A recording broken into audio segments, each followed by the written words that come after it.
எனக்கு இருக்கக்கூடிய துறைகளில் தொல்லியல் துறையும் எனக்கு தான் சொந்தம். என்னுடைய என்னுடைய வேலைகளை நான் தொல்லியல் துறையில் கண்ணும் கருத்துமாக போராடி போராடி செய்து கொண்டே இருப்பேன். மாண்புமிகு முதல்வர் அவர்களுக்கு இந்த தொல்லியல் துறையில் இருக்கக்கூடிய விஷயங்களை போய் நான் சொல்லிக்கிட்டே இருப்பேன்.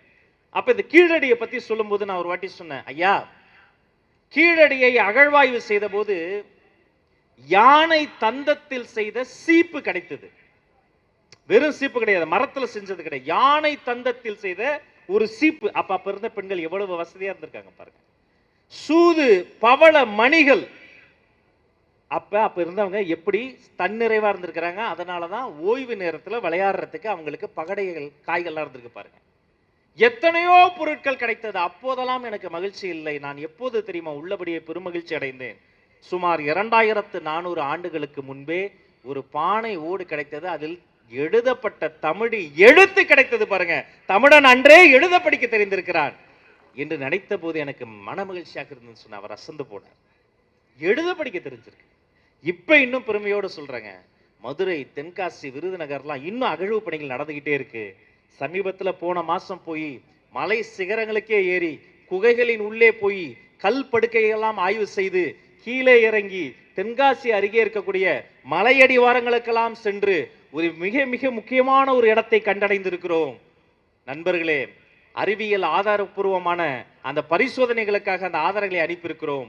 அது நிரூபிக்கப்படுகின்ற பொழுது கீழடியை விடவே பல நூறு ஆண்டுகளுக்கு முந்தைய தமிழன் எழுதவும் படிக்கவும் மடிக்கவும் செய்ய தெரிந்த ஒரு நாகரிகத்தினுடைய உச்சத்தில் இருந்தார் என்பதை நிரூபிக்கக்கூடிய ஆதாரங்கள் இப்பொழுது கிடைத்துக் கொண்டிருக்கின்றன. அறிவு சொத்து.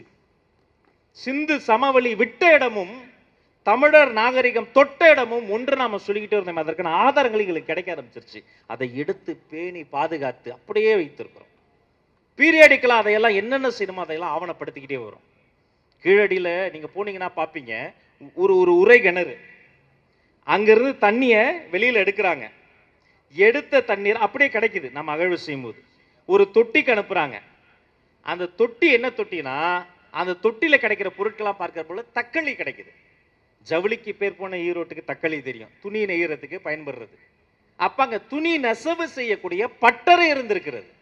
அங்கு வெளிநாட்டில் இருந்து வந்ததற்கான நாணயங்கள் கிடைக்குது. அப்ப வெளிநாட்டிலிருந்து அந்த இடத்திற்கு வந்து கடல் வழியே வந்து நதி வழியே சென்று பணம் நாணயம் பொன் பொருள் கொடுத்து அங்கு துணியை நெய்த துணிக்கு சாயம் ஏற்றி, அந்த சாயம் ஏற்றுவதோடு முடியல, அங்கிருந்து தண்ணீர் இன்னொரு தொட்டிக்கு வருது.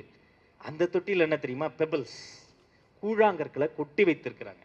ஏன் தெரியுமா? ரீசைக்கிள், மறுசுழற்சி. 2400-500 ஆண்டுகளுக்கு முன்பே சாய தண்ணீரை மறுசுழற்சி செய்ய வேண்டும் என செய்து காட்டியவன் தமிழ் என்பதற்கு மிக முக்கியமான ஆதாரங்க அது. மறுசுழற்சி செய்து அந்த தண்ணீரை கால்வாய் வழியே வெளியே கொண்டு வந்து இங்க வடக்கு தொடங்கி அப்படியே தெற்குல போய் எங்க மேற்கு தொடங்கி கிழக்குல போய் அப்படியே எதிர்ப்புறத்துல இன்னொரு உரை கிணறுல எங்கிருந்து தண்ணி வந்ததோ அந்த பூமிக்கே அந்த தண்ணீரை அனுப்பிய குடி தமிழ் குடி. அதற்கான ஆதாரங்கள் கிடைக்குது.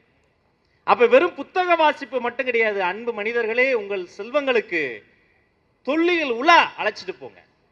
மகாபலிபுரம் கூட்டு போங்க, கீழடிக்கு போங்க, பொருணைக்கு போங்க. தமிழ்நாடு முழுக்க எத்தனையோ அகழ்வாராய்ச்சி செய்த இடத்திலே சைட் மியூசியம் என்று சொல்லப்படுகிற அகழ் வைப்பகங்கள் வைத்திருக்கிறோம். அங்க அழைச்சிட்டு போங்க, காட்டுங்க, சிலைகளை காட்டுங்கள், கலைகளை காட்டுங்கள்.